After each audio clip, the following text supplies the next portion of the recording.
तुम्ही काळे असा, नट्टे असा, गोरे असा, उंच असा, बुटके असा, तुम्ही साड्या नेसणारे असा की पुरुषांचे कपडे घालणारे असा, तुम्ही माणूस आहात आणि माणूस म्हणून जगण्याचा अधिकार तुम्हाला भारतीय संविधानाने दिलेला आहे. मनुस्मृतीप्रमाणे संभाजीराजांचे औरंगजेबानं हाल केलेले आहे.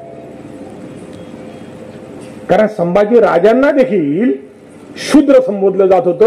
एवढंच काय, शिवाजी महाराजांना तो मोरोबंद पिंगळे म्हणतो, लेका शूद्र तू आमचा राजा होणार. शिवाजी महाराजांना म्हणजे राज्याभिषेक करताना सुद्धा 7 नद्यांचं पाणी डोक्यावरती टाकून शुद्ध करण्याची प्रक्रिया घेतली गेली. एवढंच काय, त्या गागा भट्टानं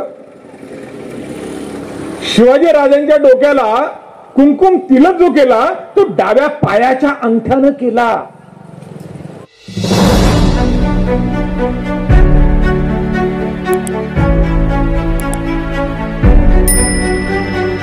संपूर्ण मानव समूहाला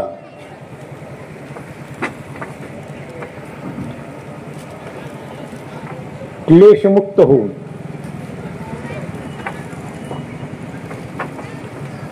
मानवतावादाचा धम्मदीप प्रज्वलित करण्याचं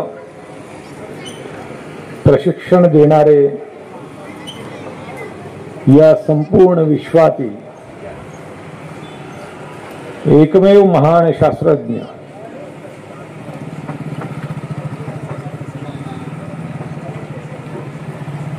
तथागत भगवान गौतम बुद्ध आणि तो मानवतेचा धम्मदीप सबंध विश्वामध्ये प्रकाशमान होण्याचं सूत्र ज्यांनी आपल्या हृदयाशी सांभाळून ठेवलं, आपल्या बुद्धिवादामध्ये त्याची रुजवात केली आणि आपल्या कर्तृत्वरूपी मनगटामध्ये त्या मानवतेच्या विकासाचं सूत्र घेऊन या देशातून मानवतेचा झेंडा सबंध विश्वामध्ये अनेक प्रकाशमान किरणांनी प्रकाशित केला. ते विश्वभूषण प्रकांड पंडित डॉक्टर बाबासाहेब आंबेडकर यांच्या जयंतीच्या निमित्तानं या ठिकाणी भुसावळमध्ये आपण एकत्र आलेलो आहोत आणि त्यांच्या सबंध विश्वाला या देशाच्या माध्यमातून कार्य करण्याच्या भूमिकेचं जे अनेक पदर कार्यक्षम पद्धतीनं आपण पाहतो, अनुभवतो, त्यामधील एक महत्वाचा असणारा भाग हा भारतीय संविधानाच्या निमित्तानं उल्लेखिला जातो.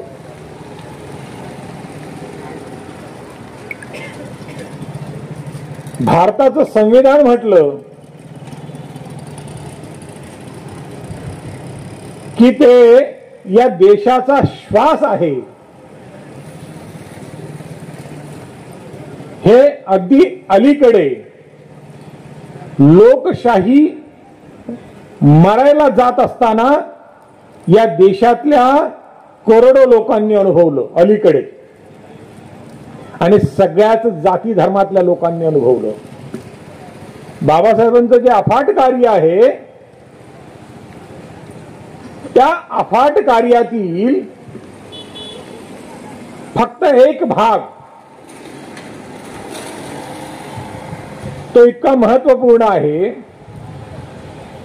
की तो या देशाचा श्वास कसा आहे.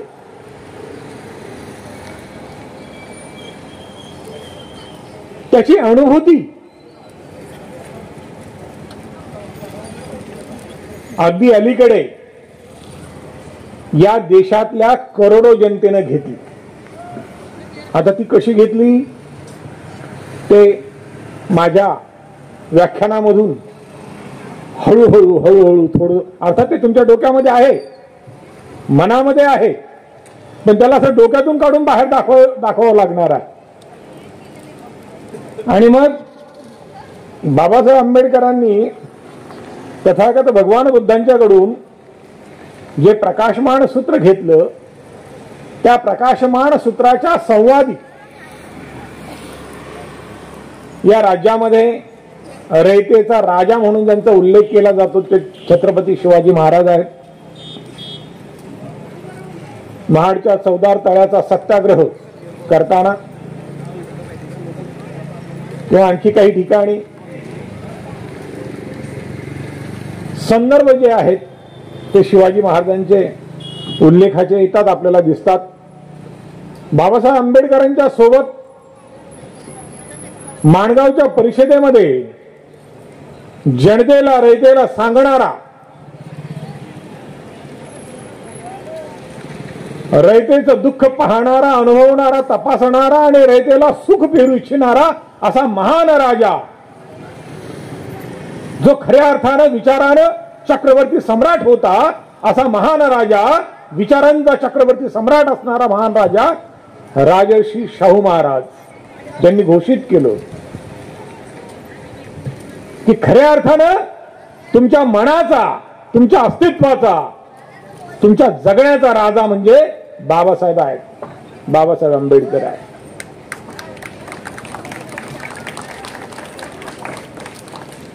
ज्या महापुरुषाशी बाबासाहेबांची प्रत्यक्षात भेट झाली नाही, पण त्यांची विचारसूत्र त्यांनी आपल्या कार्याची दिशा म्हणून स्वीकारली, असा क्रांतीसूर्य, तेजस्वी तळपणारा तारा, सत्यशोधक, सीकर ऑफ ट्रूथ, क्रांतीसूर्य ज्योतिबा फुले. आणि असंख्य समान धागे आहेत. हे महात्मा बसवेश्वर वगैरे वगैरे बरेच त्या ठिकाणी सांगता येतील. 1890 मध्ये क्रांतीसूर्य तात्याराव फुलेंचं निधन झालं आणि 1891 मध्ये बाबासाहेब जन्माला आले. भेट नाही, प्रत्यक्षात भेट नाही, पण जे म्हणून क्रांती व फुलेंच्या चित्तामध्ये आलं, त्या कार्याची पूर्ती जी आहे ती बाबासाहेबांनी केलेली दिसते. आता या सगळ्या बारीक सारीक गोष्टींना सांगायचं म्हटलं तर जवळजवळ 5-10 तास लागतील मला, म्हणून सूत्ररूपाने काही सांगतोय. जसं की महात्मा फुलेंच्या अखंडांच्या मध्ये संदर्भ येतो की जो माणसाला हीन लेखतो, माणसामध्ये भेद पेरतो, विषमतेच्या दऱ्या निर्माण करतो, असा मनुग्रंथ जाळावा, असा उल्लेख आलेला आहे. एका ठिकाणी असा उल्लेख आलेला आहे. क्रांती व फुलेंच्या काव्यामध्ये असा उल्लेख आलेला आहे. आणि बाबासाहेबांनी 1927 मध्ये मनुस्मृती जाळली. प्रत्यक्षात त्यांच्या डोक्यात विचाराला बाबासाहेबांनी कृतीत आणला.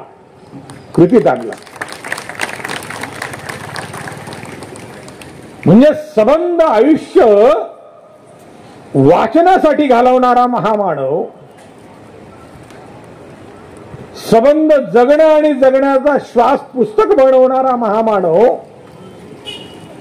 आणि आजपर्यंत पुस्तकांसाठी मोठा महाल बांधणारा कुणीच आढळणार नाही, अशा पद्धतीचा असणारा विवेकी बुद्धिवादी महापुरुष म्हणजे डॉक्टर बाबासाहेब आंबेडकर, ज्यांनी राजगृह फक्त पुस्तकांसाठी बांधलं. त्या महामानवानं मनुस्मृती जाळली, एक एक पाठ घेऊन जाळलं. कारण ग्रंथ हे फक्त वाचनासाठी नसतात, ग्रंथ फक्त मनोरंजनासाठी नसतात, ग्रंथ फक्त चर्वणासाठी नसतात, ग्रंथ फक्त शोभेसाठी नसतात, ग्रंथ फक्त देखाव्यासाठी नसतात कपाटांमध्ये ठेवून. ग्रंथ हे जगण्याचं बळ देणारे असावेत. ग्रंथांमधून बुद्धिवादाची ताकद निर्माण करणारी असावी. असेच ग्रंथ फक्त ग्रंथ असतात. अन्यथा कागदावरती काहीतरी लिहिलेलं आहे आणि त्या कागदांचं पुडगं एकत्र केलं आणि बांधणी केली म्हणजे काय तो ग्रंथ होईल काय? अगदी अलीकडे चांगल्या सुविधा आहेत. अन्यथा किंवा अजूनही काही ठिकाणी कागद म्हणून वापरला जाणारा जो पेपर असतो तो लहान मुलांच्या संडासाठी वापरतात स्त्रिया. कागद ही जर ज्ञानाची सूचक होणारी नसतील आणि ती तद्दन फालतू राहणार असतील माणसाच्या जीवनामध्ये, तर तशा असणाऱ्या कागदांना ग्रंथांचं स्वरूप कधीच येऊ शकणार नाही. जगण्याची उर्मी ग्रंथ देतात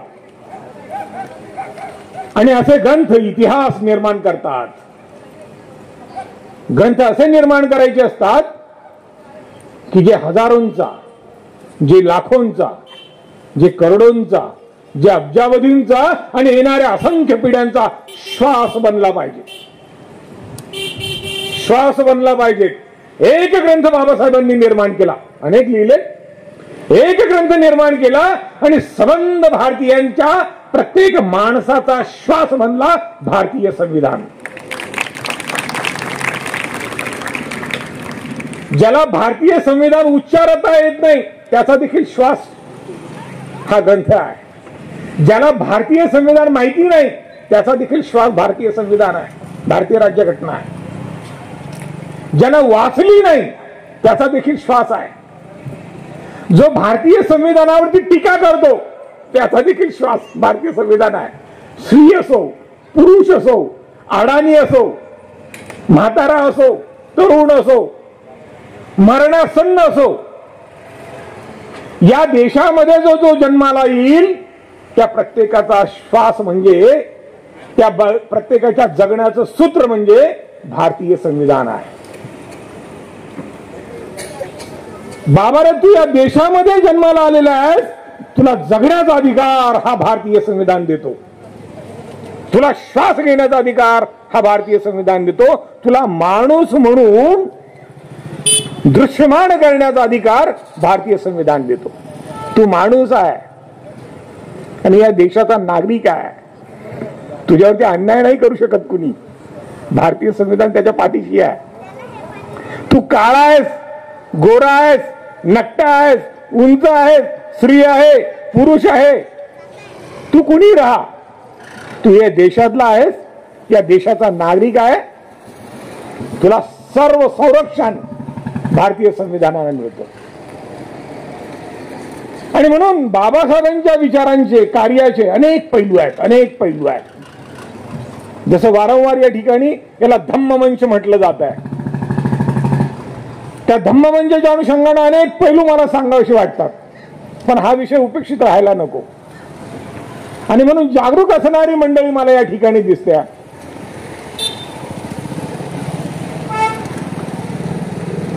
सुरुवातीला मी या ठिकाणी आलो तर सगळी कार्यकर्ते या ठिकाणी मला दिसलेत आणि आता सबंध रस्त्यामध्ये उत्सुकतेनं ऐकणारी ही गर्दी मला जी दिसते आहे ती जाणीवपूर्वक जिज्ञासू पद्धतीनं श्रवण करण्यासाठी, बाबासाहेबांना नेमकं ओळखण्यासाठी, पकडण्यासाठी म्हणून आलेली गर्दी मला या ठिकाणी दिसते. तुम्ही या कार्यक्रमासाठी जे उद्घाटक म्हणून या ठिकाणी आलेत डॉक्टर आहेत आणि धम्ममंचाच्या अनुषंगानं आपलं विचारांचं नातं ते तुम्हाला सांगतायत. किशोर सपकाळे जे आहेत या ठिकाणी, मिलिंद निकम आहेत. मी अनेकदा भुसावळमध्ये अनेक कार्यक्रम माझे झालेत. तुमच्याकडे पहिल्यानं आलेलं असेल. ऍडव्होकेट रायबोलीचे आहेत, ॲडव्होकेट जगजापजी आहेत, डॉक्टर मुंडे हे खास माझ्या व्याख्यानासाठी म्हणून या ठिकाणी आलेले आहेत, आणि बरीचशी मंडळी मला या ठिकाणी दिसते ओळखीची.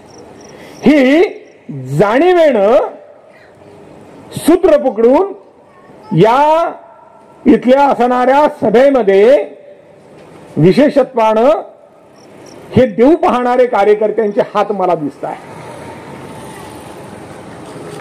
आणि म्हणून या धम्ममंचाच्या माध्यमातून ज्या वेळेला मी पाहतो की बाबासाहेबांचं जे कार्य आहे हे भारतीय संविधानाच्या निमित्तानं गौरवास्पद आहे असं म्हणताना ते फक्त या देशामध्येच आहे असं नाही, तर या देशामध्ये भारतीय संविधान जे दिलेलं आहे ते सबंध विश्वासाठी एक आयडॉल ठरलेला आहे. म्हणजे वैश्विक पातळीवरती त्याचं चळवळ सुरू आहे, विश्वात्मक पातळीवरती चळवळ सुरू आहे. खरे कसं आहे संविधान, हे संविधान कसं आहे हे टीका करताना बऱ्याच जणांनी टीका केली. त्या ठिकाणी टीका होत असते, काय प्रश्न नाही, चांगलं करणाऱ्यावरती पण टीका होत असते, नाही असं नाही. बऱ्याचशा देशांचं असणार कडवळ जे आहे या संविधानाला म्हटलं गेलं, पण इतका सूक्ष्म अभ्यास बाबासाहेबांनी केलेला होता की बाबासाहेबांना अंश मात्र त्रुटी राहायला नको. कोणती निवड आपल्या विद्वत्तेची नाही, निवड आपल्या पांडित्याची नाही, तर या देशातला माणूस जो आहे त्या माणसावरती कोणत्याही पद्धतीचा अविवेकी विचारांचा हल्ला होईल आणि त्याचा अस्तित्व संपुष्टात येईल असं घडायला नको. या अनुषंगानं अतिशय बारीक सारीक गोष्टी ज्या आहेत त्या आपल्याला संविधानामध्ये पाहायला मिळतात.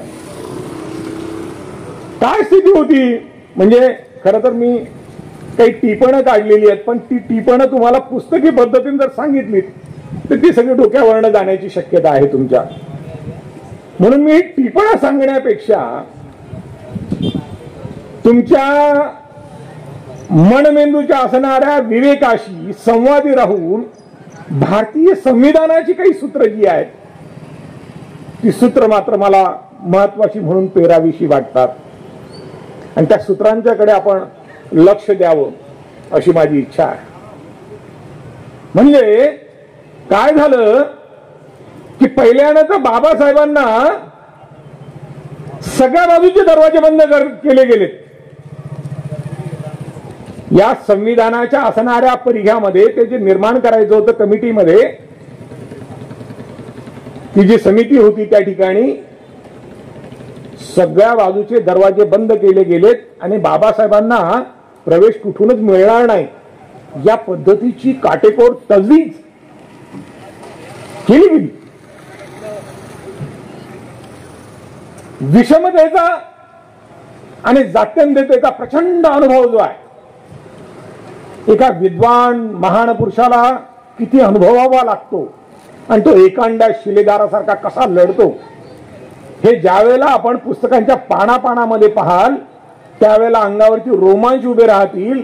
आणि किती लढला असेल हा एकटा माणूस, वन मॅन आर्मी म्हणून एकातच करोडोंची फौज घेऊन विचारांची कसा लढला असेल याची कल्पना करवत नाही, कल्पना करवत नाही.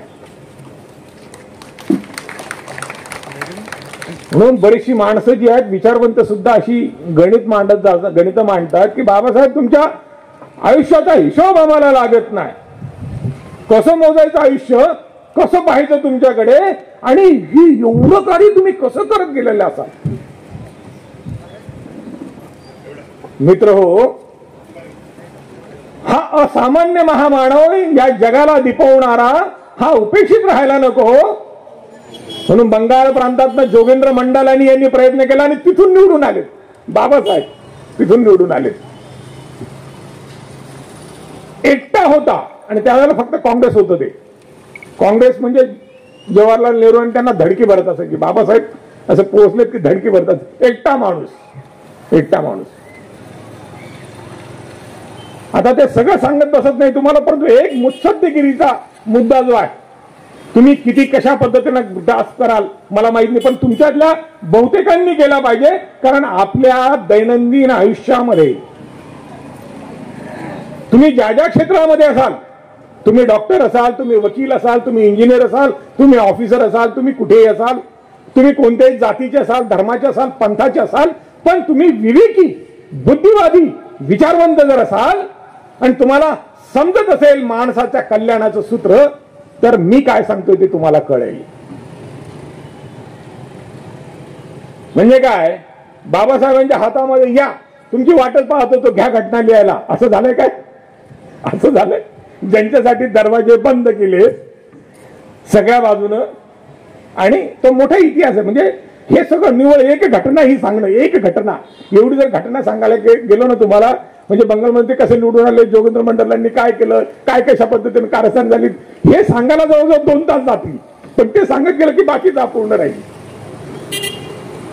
म्हणून मुत्सद्देगिरी जी म्हणतात, बाबासाहेब त्या ठिकाणी आलेत आतमध्ये, आणि ज्या वेळेला 46 मध्ये हे काम सुरू होतं, त्यामध्ये अर्थातच नेहरू आणि सगळी जी मंडळी होती, सरदार वल्लभभाई पटेल आणि बाकीची जी मंडळी होती, राजेंद्र प्रसाद आणि सगळी, ही त्या ठिकाणी या पद्धतीनं, म्हणजे नेहरूंनी स्वतःची प्रतिमा समाजवादी करून घेतलेली, किंबहुना बाबासाहेब त्या ठिकाणी म्हणत असायचे.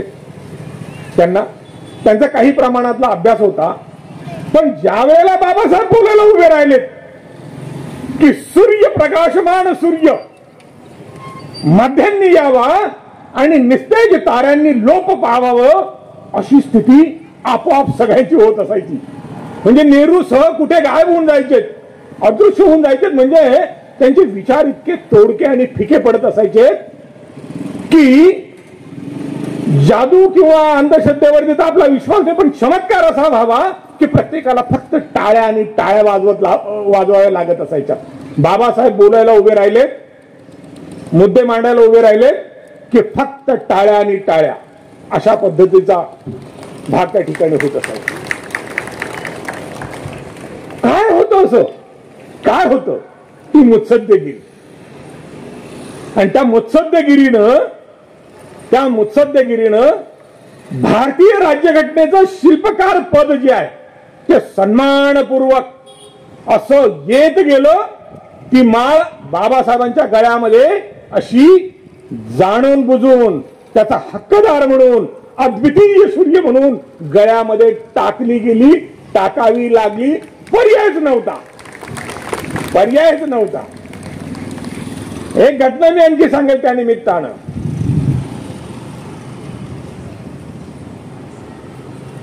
की ज्या दिवशी बाबासाहेबांना घटना समितीच्या निमित्तानं तिचं प्रारूप कसं असावं किंवा त्या प्रस्तावाच्या अनुषंगानं मतं जी मांडायची होती सगळ्यांना, त्याच्यामध्ये अनेक जण वेगवेगळ्या पद्धतीची वेगवेगळी मतं मांडत होता त्या ठिकाणी. आणि ही मतं मांडत असताना त्यावेळेला हे काँग्रेस प्रभावी होतं. म्हणजे आजचा संदर्भ देत नाही, त्यावेळेच सांगतोय, त्यावेळेला हे बाकीचे कुठेच नव्हते. तर अशी स्थिती निर्माण झाली की दुसऱ्या दिवशी बाबासाहेबांना बोलायचं आहे, पण स्पीकरनं सांगितलंय डॉक्टर आंबेडकर तुम्हाला आता वेळ देण्यात येतो आहे आणि तुम्ही बोलाल का, तुम्ही बोला. अगदी ऐन वेळेला. पण बाबासाहेब म्हणजे असा चमकता सूर्य होते की उभं केलं की सुरू, बटन दाबले की कॅसेट सुरू. बुद्धिवादाच्या अणुअणूमध्ये ज्ञान बसलेलं होतं आणि त्याला आव्हान म्हणून बाबासाहेब स्वीकारायचे. बाबासाहेब उभे राहिलेत आणि म्हणालेत, सगळं भाषण सांगण्याने पण खूप महत्वाचं होतं, ही मुत्सद्देगिरी आहे. म्हणजे जर धनंजय कीर जर तुम्ही वाचला असेल, तसं बरेच जणांची मतं तुम्ही घेऊ शकतात.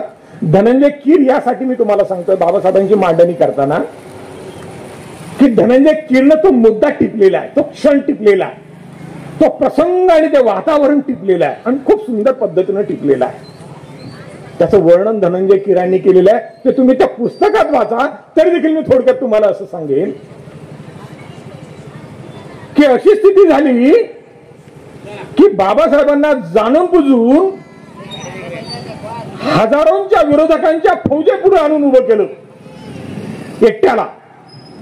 आणि आता त्यांच्यावरती सबंध विरोधकांची फौज बाबासाहेबांच्यावरती तुटून पडेल, जे काही म्हणतील त्याला विरोध, अशी स्थिती. एक लढणारा एकांडा शिलेदार आणि समोर सगळी फौज संसदेतली विरोधामध्ये. पहिल्यानं तर ते दरवाजे बंद करत सुटलेत येऊ नये म्हणून. नंतर आता इथे अडवण्याची भूमिका घेतली. विद्वान आहे, ऐकणार नाही, एकट आहे, आपलंच चालवेल, आपलाच बुद्धिवाद सांगेल, बाकीची चुकी कसं हे सांगेल, आम्हाला कसं समजत नाही हे सांगेल, आणि मग काही पण खुरचट काढून विरोध करायचा. या पद्धतीनं सगळे असे त्या ठिकाणी बसले होते. धनंजय केरांचं ते विधान खूप सुंदर आहे, त्या ठिकाणी खूप सुंदर पद्धतीनं मांडणी करतात ते. आणि बाबासाहेबांनी सुरुवात केली. अध्यक्ष महोदय, खरं तर मला माझा बोलण्याचा दिवस हा उद्या येणार होता आणि त्यामुळे माझी तयारी जी आहे बोलण्याची ती उद्या असणार होती. उद्या मला सविस्तर मुद्दे मांडायचे होते मला या अनुषंगानं, प्रारूपाच्या निमित्तानं. पण तरी देखील ठीक आहे, तुम्ही आता म्हणताय, आता दिलेली संधी मी सोडत नाही. आणि मग मांडणी करायला सुरुवात केली बाबासाहेबांनी. आणि या देशाचं संविधान कसं असावं,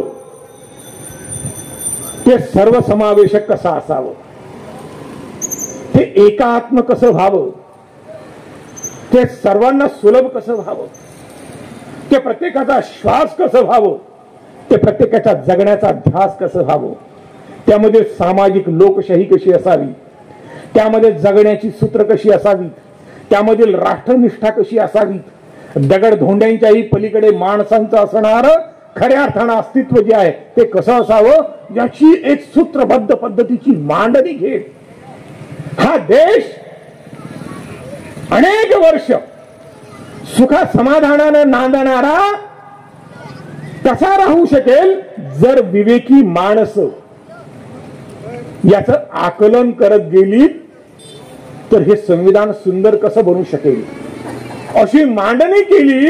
आणि ही मांडणी करीत असताना प्रत्येक वाक्यागणिक, प्रत्येक मुद्दागणिक जे समोरचे विरोधक होते सगळेच्या सगळे, ते फक्त टाळ्या वाजवत होते आणि सुखाचा सुस्कारा सोडत होते. अरे काय सुंदर मांडणी आहे. जे विरोधासाठी लढण्यासाठी आलेले होते ते म्हणत होते काय अप्रतिम मांडणी आहे, काय सुंदर मांडणी आहे, काय सुंदर बुद्धिवाद आहे, काय छान संकल्पना आहे, आणि किती चांगल्या पद्धतीचं आहे, राष्ट्राच्या एकात्मतेचं सूत्र किती चांगल्या पद्धतीचं आहे, सामाजिक लोकशाहीची भूमिका किती उत्तम स्वरूपाची आहे. आणि इथे दोष काढायचा म्हटलं तरी काढता येत नाही. प्रत्येक जण फक्त टाळ्या वाजवत होता आणि बाबासाहेबांचं भाषण ऐकत होता. 46चं भाषण, ते प्रत्येक भाषण, प्रत्येक शब्द आणि शब्द वाचता येतो, उपलब्ध आहे. पण ते भाषण वाचत बसलो तर आपलं हे भाषण अपूर्ण राहील, म्हणून फक्त ते सांगतो की इतकं सुंदर भाषण तुम्ही वाचा. पण अप्रतिम आहे, अप्रतिम आहे. आणि मग तिथून तो कालावधी 9 काय जो धरला गेलेला आहे, तिथून तो कालावधी 2 वर्ष 18 महिने आणि 18 दिवसाचा वगैरे धरला गेलेला आहे.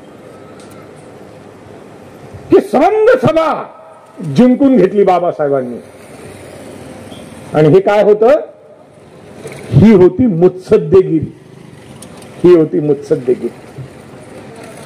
बाबासाहेब स्वतः सांगतात, नंतरच्या भाषणामध्ये सांगतात,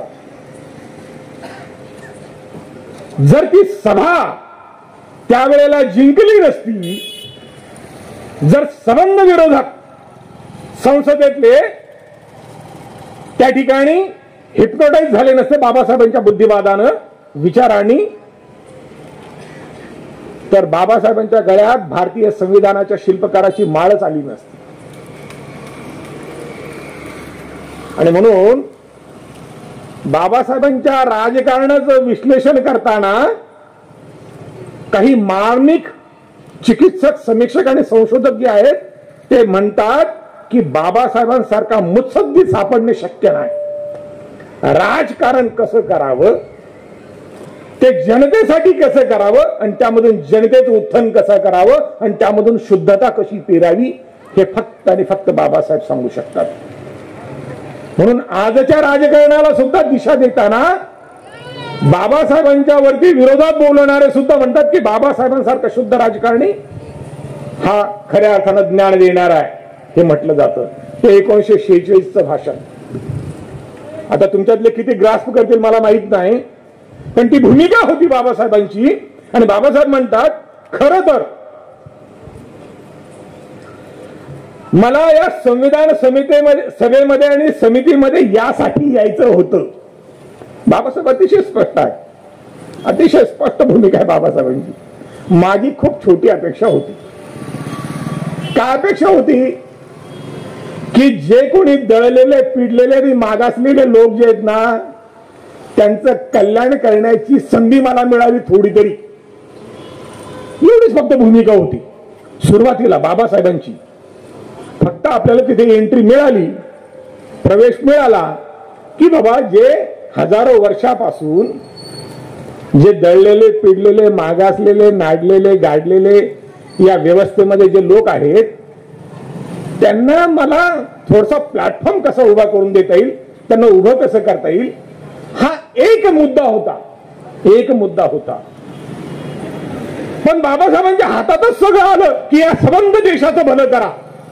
आणि बाबासाहेबांनी दळलेल्या पिडलेल्या नाडलेल्या मागासलेल्या शोषित असलेल्या सगळ्यांचं भलं तर केलंच, पण या देशातल्या प्रत्येक नागरिकाचं भलं केलं.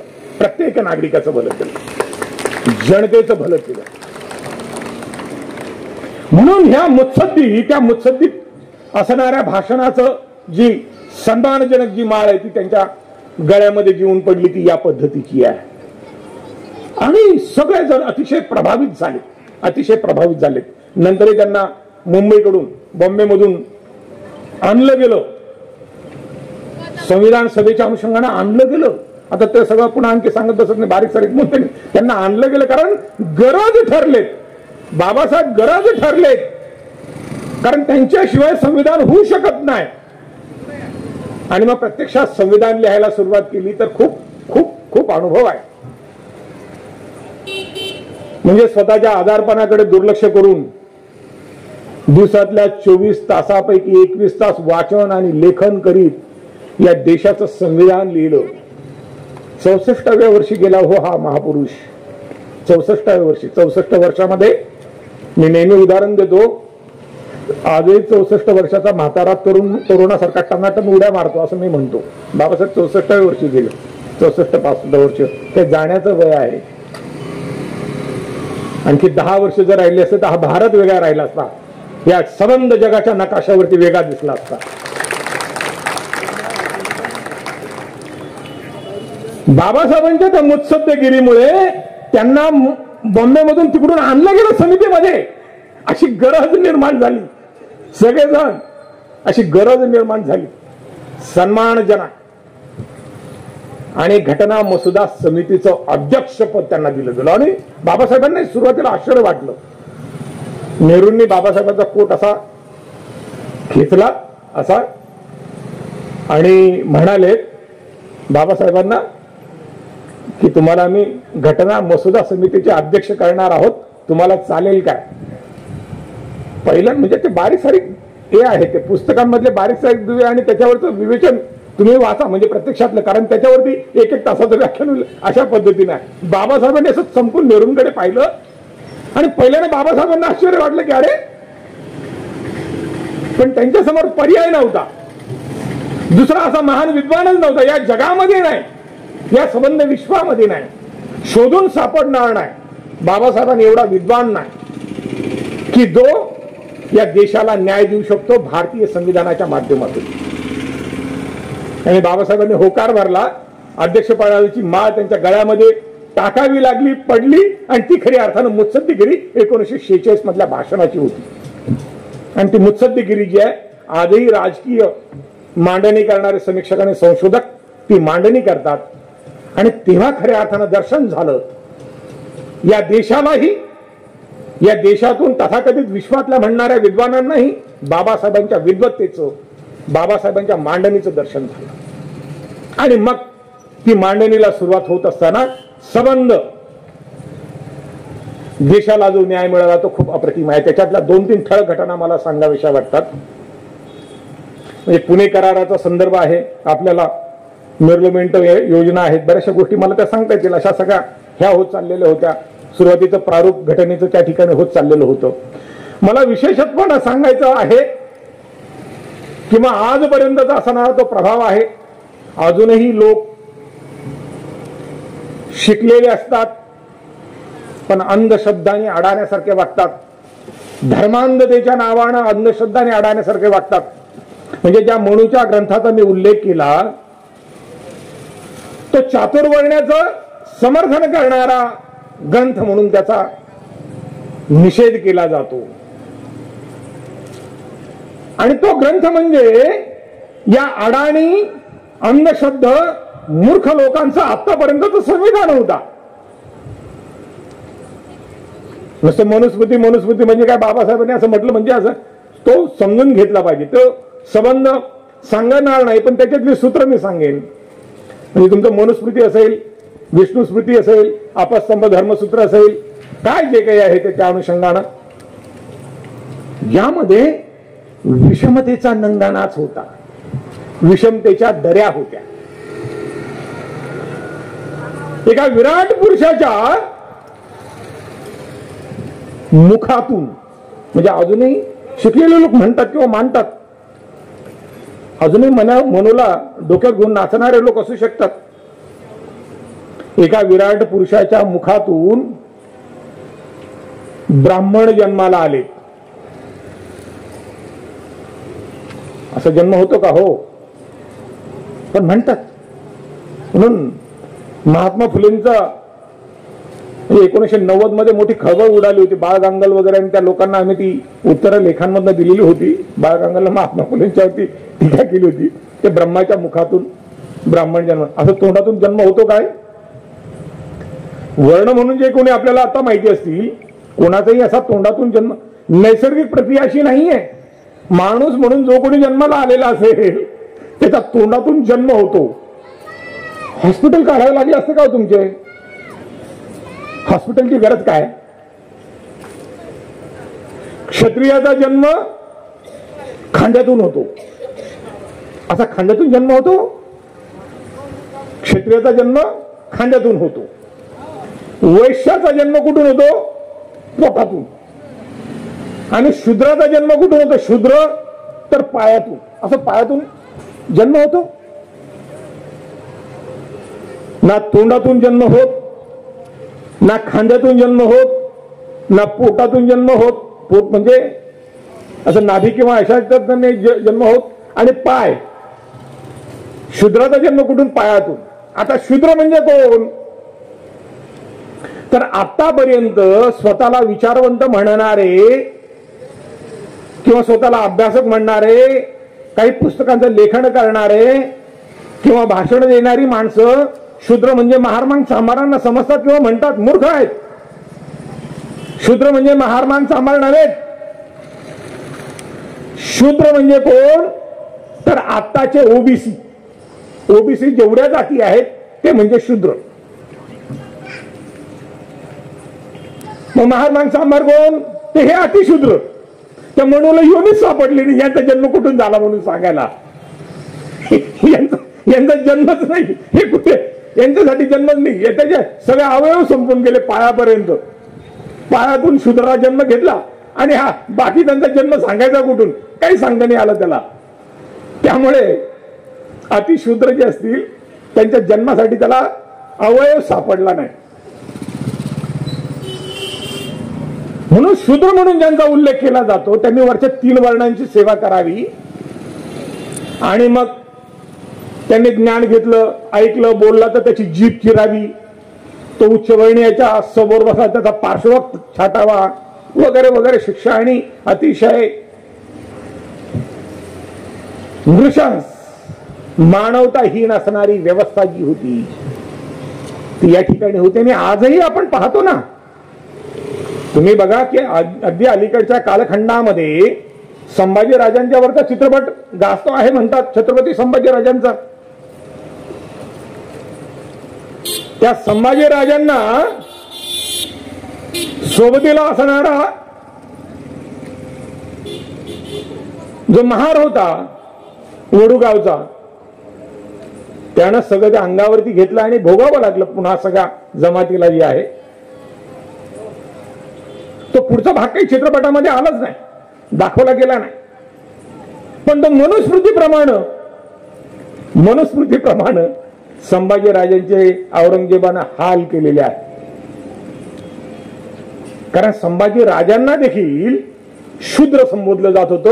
एवढंच काय, शिवाजी महाराजांना तो मोरोबंद पिंगळे म्हणतो, लेका शूद्र तू आमचा राजा होणार.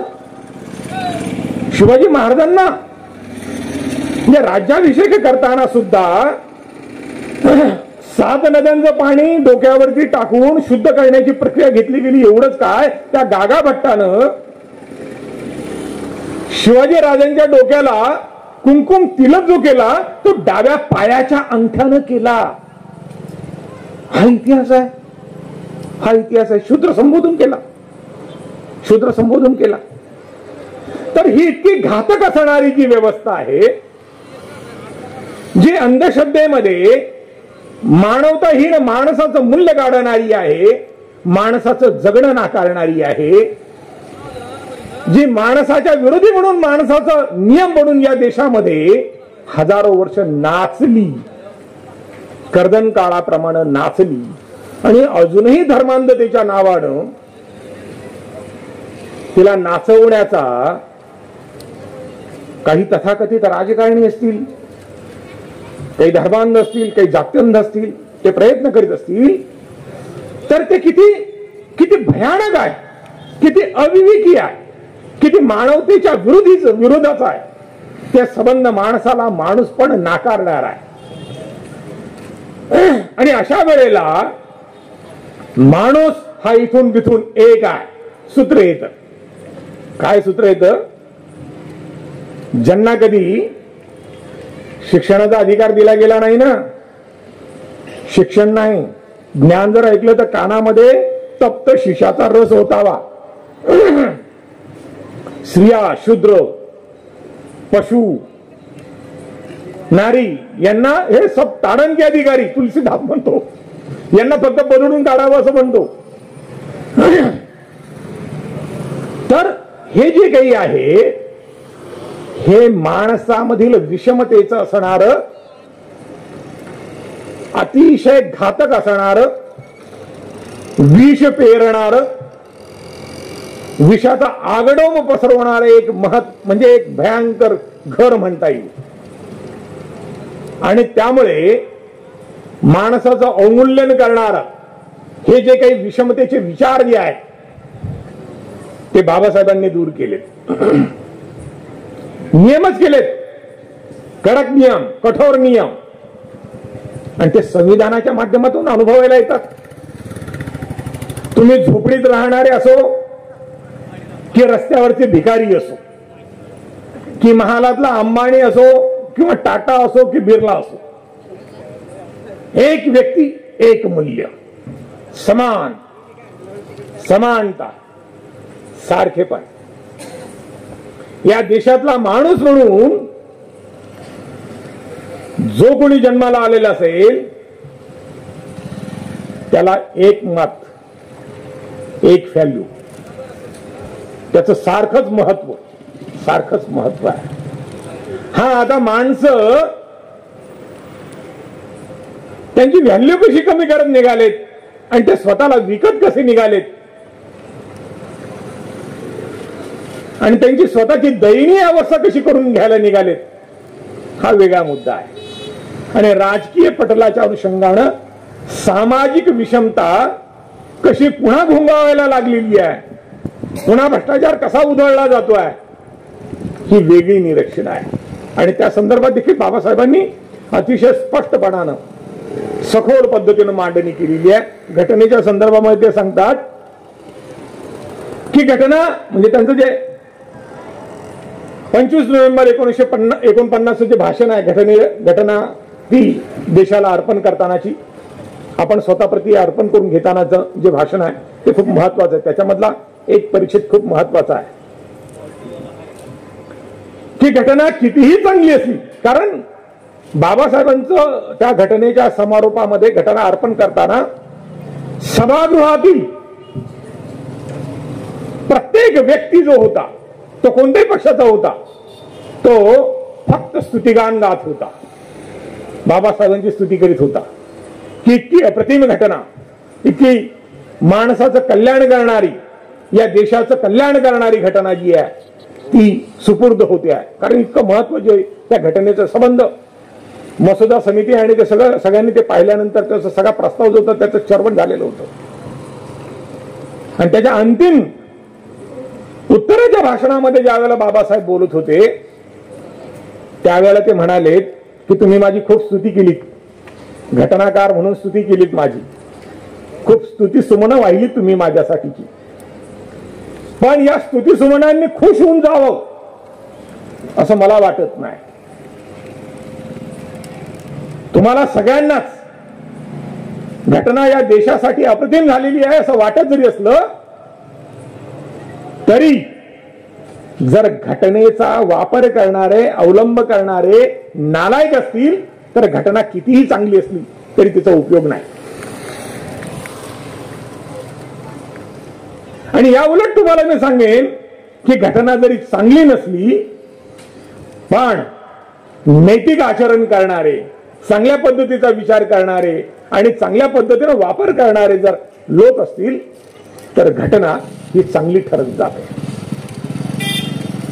पण घटनेच्या अनुषंगानं इतकी लवचिकता आणून ठेवली होती की कालप्रवाहामध्ये, आणि त्याचे अनेक संदर्भ दिलेत बाबासाहेबांनी, वेगवेगळ्या घटनाकारांचे, घटना तज्ञांचे, अभ्यासकांचे संदर्भ दिलेत बाबासाहेबांनी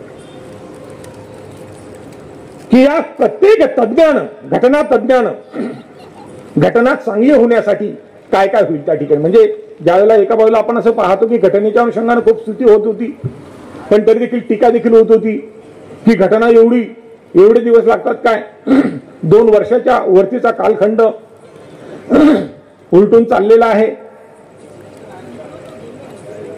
एवढा वेळ घटनेला का लागावा, त्यावरती सुद्धा मार्मिक उत्तर दिलेले बाबासाहेबांनी.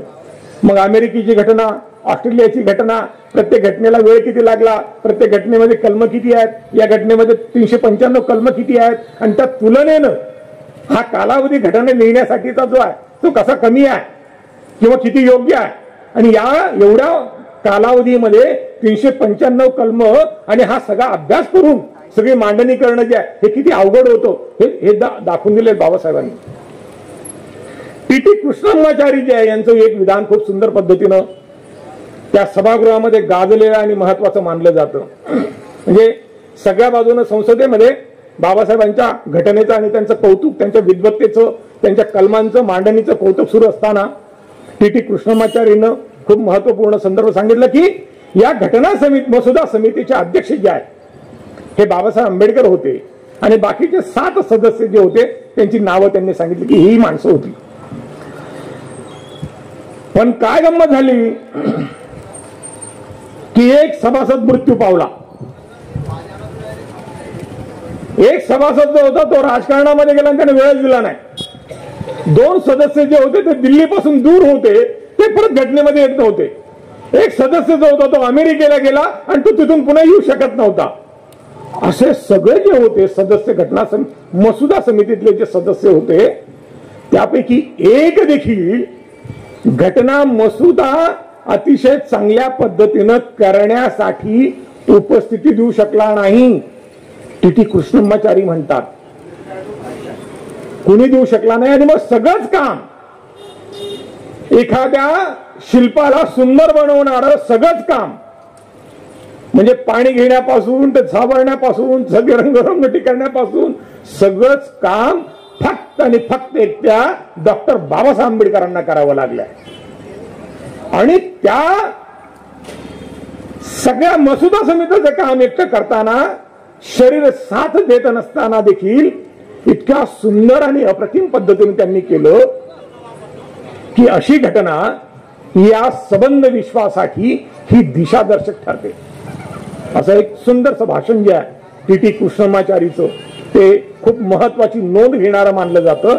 आणि त्या भाषणाच्या अनुषंगानं आणखी सभागृहातले जे सदस्य होते त्यांची दिली गेलेली जी पुष्टी होती ती देखील खूप महत्वाची मानली जाते घटनेच्या निमित्तानं. आणि मग आपण असं पाहतो की या घटनेच्या अनुषंगानं जो प्राण फुंकलेला आहे त्या ठिकाणी, श्वास फुंकलेला आहे असं आपण जे म्हणतो, त्यामध्ये बरेचसे अडथळे येत गेले बाबासाहेबांना, बरेचसे अडथळे. एका वेळेला तर असा अडथळा आलेला होता, म्हणजे सरदार वल्लभभाई पटेल बाबासाहेबांच्या बंगल्यावरती येऊन बसलेत आणि त्यांच्या मनामध्ये एक विचार सतत चाललेला होता. बाबासाहेब म्हणाले मी फ्रेश होऊन येतो, तोपर्यंत हा ड्राफ्ट वाचा. आणि बाबासाहेब फ्रेश होऊन आले तर त्यांच्या डोळ्यामध्ये पाणी होतं. हे बाबासाहेबांचा जो राजीनाम्याचा जो संदर्भ दिला जातो तो हिंदू कोड बिल आणि ओबीसीच्या संदर्भानं म्हटलं जातं. तर त्या संदर्भानं सुद्धा सरदार वल्लभभाई पटेलांना कोण होते हे ओबीसी असा शब्दप्रयोग झालेला इतिहास आहे तो. आणि बाबासाहेब फक्त मिश्किल पाहून त्यांच्याकडे हसलेत आणि बाबासाहेबांची विद्वत्ता आणि कार्य पाहून सरदार वल्लभभाई पटेलांच्या डोळ्यामध्ये असं पाणी तरळलेलं होतं. आणि आरक्षणाच्या विरोधामध्ये ज्या वेळेला त्यांचं बोलणं सुरू होतं, एवढा अधिकार आणि या पद्धतीनं, त्यावरती बाबासाहेबांचं उत्तर होतं, मी या घटना समितीमध्ये काम करतो आहे तो या सगळ्या दीनदलितांना न्याय मिळवून देण्यासाठी करतोय, त्यांच्या हक्कासाठी करतोय, त्यांच्या माणूसपणासाठी करतोय. त्यांना जर काही मिळणारच नसेल, श्वासच त्यांना घेता येणार नसेल, त्यांची मुस्कट दाबी होणार असेल तर ही घटना मला लिहिण्यामध्ये काहीच स्वार्थ नाही, हा घ्या म्हणे माझा राजीनामा, खिशातच राजीनामा होता, हा माझा राजीनामा घ्या.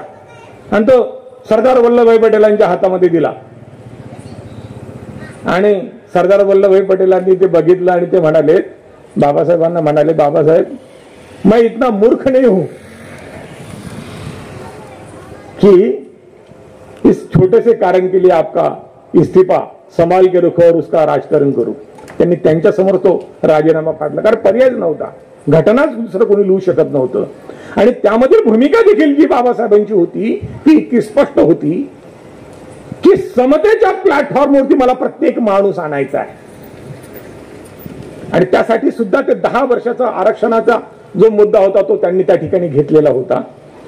आणि मग त्यामध्ये जर फरक पडला नाही, दुरुस्ती झाली नाही, परिपूर्ण न्याय मिळाला नाही, सामाजिक समता प्रस्थापित झाली नाही, तर मग पुन्हा त्याला रिज्युनिवेट केलं जाईल, पुन्हा त्याला हे केलं जाईल.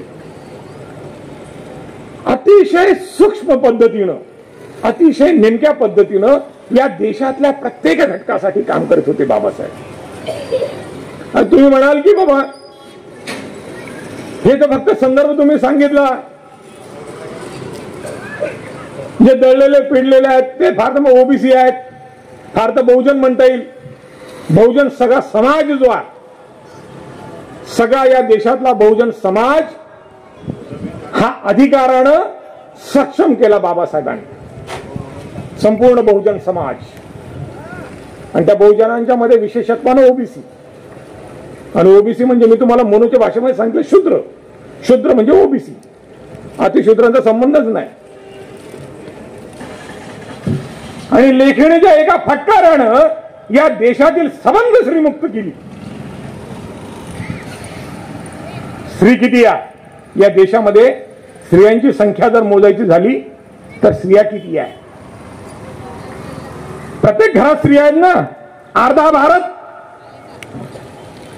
अर्धा भारत मुक्त केला. आणि हा अर्धा भारत मुक्त होत असताना, मुलींच्या शिक्षणाची व्यवस्था होत असताना, त्यांना त्यांचे हक्क देत असताना कर्मठ लोक उठले आणि त्यांना वाटलं की अरे स्त्रिया शिकलं तर मग आपल्या पुरुषांचं व्हायचं काय? स्त्रियांना जर अक्कल आली तर मग आता आपल्याला भंडावून टाकतील.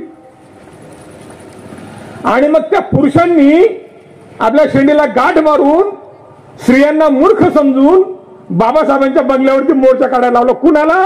स्त्रियांना. म्हणजे ज्यांचं कल्याण करायचं, ज्यांचं कल्याण होणार, त्यांनाच म्हटलंय की बाबासाहेबांच्या विरोधात घोषणा द्या. आणि बाबासाहेबांच्या बंगल्यावरती मोर्चा घेऊन जा. आता बाबासाहेबांचं व्यक्तिमत्व तुम्ही जे काही ऐकून असाल किंवा माहिती असेल, किती माहिती आहे तुम्हाला मला माहिती नाही, पण बाबासाहेब पुस्तकाच्या वाचनामध्ये जर घडलेत तर बाबासाहेबांना काहीच समजत नसायचं, आजूबाजूचं काहीच समजत नसायचं. त्याचं एक खूप सुंदरसं उदाहरण नानक चंद्ररत्तूंच्या पुस्तकामध्ये आलेलं आहे.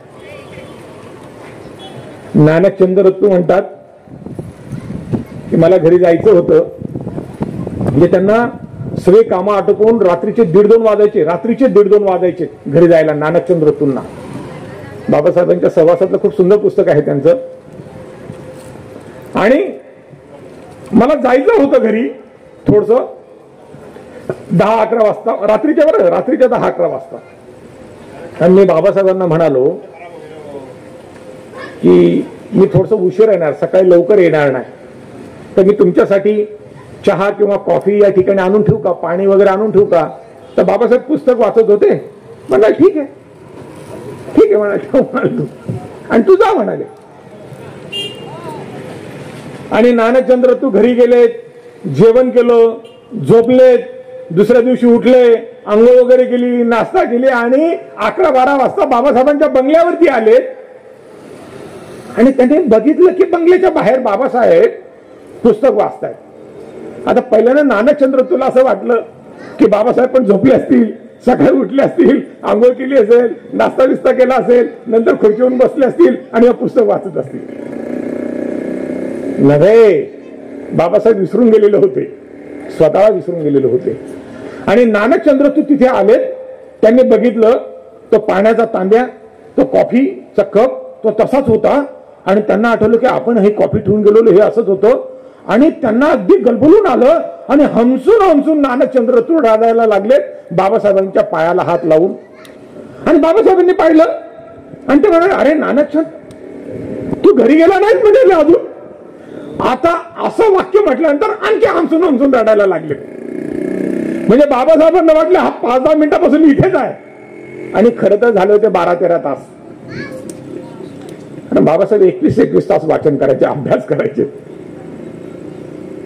ते हमसून रडायला लागलेत. आणि मग थोडसे रागावल्यासारखे म्हणाले, बाबासाहेब तुम्ही असं जर केलं तर तुम्ही मरून जाल ना. काय झालं, तुझी तब्येत ठीक आहे, घरी व्यवस्थित आहे, असं काय बोलतोस तू माझ्याशी? उद्धट सारखं काय बोलतो? उद्धट सारखं काय बोलणार? बाबासाहेब म्हणाले इथे कॉफी तशीच आहे, पाणी तसंच आहे. बाबासाहेब म्हणाले, अरे चालणारच रे, माझी माणसं झोपलेली आहेत, मला झोपून कसं चालेल? मला कसं झोपून चालेल? मला जागावं लागेल आणि जगावं लागेल त्यांच्यासाठी. बाबासाहेब स्वतःला विसरून जात असायचे. आणि तो मोर्चा असा येत असताना बाबासाहेब हरून गेलेले होते, स्वतःला हरून गेलेले होते. पण थोडीशी गडबड झाली आणि बाबासाहेब म्हणाले, अरे हा किलबिलाट कसला ऐकू येतोय? भगवान बुद्धांच्या आयुष्यामध्ये असं, भगवान बुद्धांना अगदी त्यांचं एकदम मेडिटेशन ज्या वेळेला असायचं त्यावेळेला त्यांना जास्त किलबिलाट चालत नसायचा, गजबजाट चालत नसायचा. मासेमारी सारखं कोण आहे असं म्हणत असायचे, ते संदर्भ येतो काही ठिकाणी. बाबासाहेब म्हणाले हा गोंधळ कसला? तो नोकर होता म्हणे, बाबासाहेब मोर्चा आला म्हणे आपल्या बंगल्यावरती. काय म्हणतो मोर्चा? कोणाचा? म्हणे महिलांचा. म्हणे महिलांचा मोर्चा कशासाठी? म्हणे तुम्ही महिलांच्या विरोधात लिहितात ना, म्हणे तुम्ही महिलांच्या विरोधात घटना लिहितात. बाबासाहेब म्हणाले मी महिलांच्या विरोधात घटना लिहितोय मी? आणि बाबासाहेब हसले. पण तुम्हाला सांगतो, जे मी म्हणणाऱ्या राजकारणी मुत्सद्द्यांना जमत नाही, चमत्कार घडवता येत नाही, तसं मुत्सद्दी पण बाबासाहेबांच्या ठिकाणी होतं. बाबासाहेब म्हणाले एक काम करा, त्या सगळ्या मोर्चा करा, महिलांना आतमध्ये आणा म्हणे, चहा पाजा, पहिल्याने पाणी द्या, चहा पाजा म्हणाले. आणि त्यांना बसून घेतलं, चहा पाणी द्यायला सांगितलं. आणि मग त्यांना सांगितलं की मी तुमच्या विरुद्ध लिहितो म्हणजे काय लिहितो आहे? आणि त्या तो म्हणाल्या, अरे हा तर आपला बाप आहे, हा बाप आपल्या मुलींचं वाईट कसं करेल? हे तर बापापेक्षा विशाल काळीज आहे, बापापेक्षा विशाल हृदय आहे. हा आमच्या सबंध भारतीय महिलांचा बाप आहे. ही जाणीव, ही अनुभूती त्या महिलांना झाली. आणि म्हणून त्यानंतरचे तुम्ही कार्टून जे आहेत ना, कार्टूनचं एक खूप मोठं पुस्तक बाबासाहेबांचे कार्टून्स आहेत. बाबासाहेबांच्यावरती त्यावेळेला टाइम्स ऑफ इंडिया आणि याच्यामध्ये कार्टून्स येत असायचे. मी ते सगळे कार्टून्स पाहतो, त्याच्यातनं पण राजकीय संदर्भ खूप कळतात आपल्याला. मग त्याच्यामध्ये सुद्धा म्हणजे मुलींना घेऊन जाणारा शिक्षणाकडे किंवा महिलांची जगण्याची उन्नत अवस्था करणारा महापुरुष म्हणून अशा पद्धतीचे कार्टून्स त्या ठिकाणी यायला लागलेले होते. आणि म्हणून त्याच अनुषंगानं त्याला विकसित करणारं हिंदू कोडविल जे आहे सबंध महिलांसाठी अर्धा भारत मुक्त हे करणार. आणि तिथे नेहरूंना माफी मागावी लागली. माफ करा डॉक्टर आंबेडकर, मला पटत असूनही मला माझ्या मर्यादा आहेत, माझ्या मर्यादा आहे. बाबासाहेब म्हणाले की मर्यादा तुमच्या असतील, मर्यादा माझ्या राहू शकत नाही. आणि मंत्रीपदाची भलावण तुम्हाला असू शकेल, मंत्रिपदाचा स्वार्थ तुम्हाला असू शकेल, हव्यास तुम्हाला असू शकेल. अशा मंत्रिपदाला मी लाथ मारतो. तो राजीनामा दिलेला आहे. त्याच्यातली 4 कारणं, त्याच्यातली 2 कारणं महिलांच्यासाठी, या सबंध देशातल्या महिलांसाठी, या सबंध देशातल्या महिलांसाठी कार्य करणारा महामानव. आणि म्हणून मला ते सूत्र दिसतं कुठे, महात्मा फुल्यांमध्ये. बाबासाहेब ज्या वेळेला महात्मा फुल्यांना गुरु म्हणतात, खरं म्हणजे त्यांची प्रत्यक्षात भेट नाही. मनूच्या असणाऱ्या ग्रंथाप्रमाणे अजूनही काही ठिकाणी आपल्याला ती परंपरा दिसते ब्राह्मण्यत्वाची, की ज्या महिलेचा नवरा मेला तिचं केशवपन केलं जायचं. केशवपन म्हणजे चमनगोटा, ती कुरूप दिसली पाहिजे म्हणून. आणि अन्यायाचा कळस तेव्हा घडलेला होता की घरातल्या त्या विधवेवरती सासऱ्याने दिरानं बलात्कार केलेला होता. हा इतिहास आहे. त्या काशीबाईला आत्महत्या करताना गर्भ राहिला, ती आत्महत्या करायला जात होती. महात्मा फुलेंनी तिचा हात पकडला आणि घेऊन आले ते घरी. आणि सावित्रीमाईंना म्हणाले, सावित्री तू म्हणत होतीस ना आपल्याला मूल हवंय, मूल हवंय, बघ मी तुझ्यासाठी रेडीमेड मुलगी आणली, बघ मी तुझ्यासाठी रेडीमेड मुलगी आणली. ती ब्राह्मण घरातली प्रताडित झालेली, बलात्कारी ठरलेली ती महिला, तिला मुलगी मानलं, तिच्या पोटी येणाऱ्या संततीला आपलं नाव दिलं, त्याला डॉक्टर बनवलं, डॉक्टर यशवंत.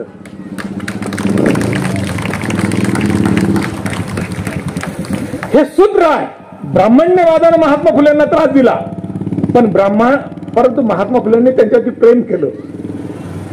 हे ब्राह्मण आणि ब्राह्मण्य वेगळं आहे बरं का, ब्राह्मण आणि ब्राह्मण्य वेगळं आहे.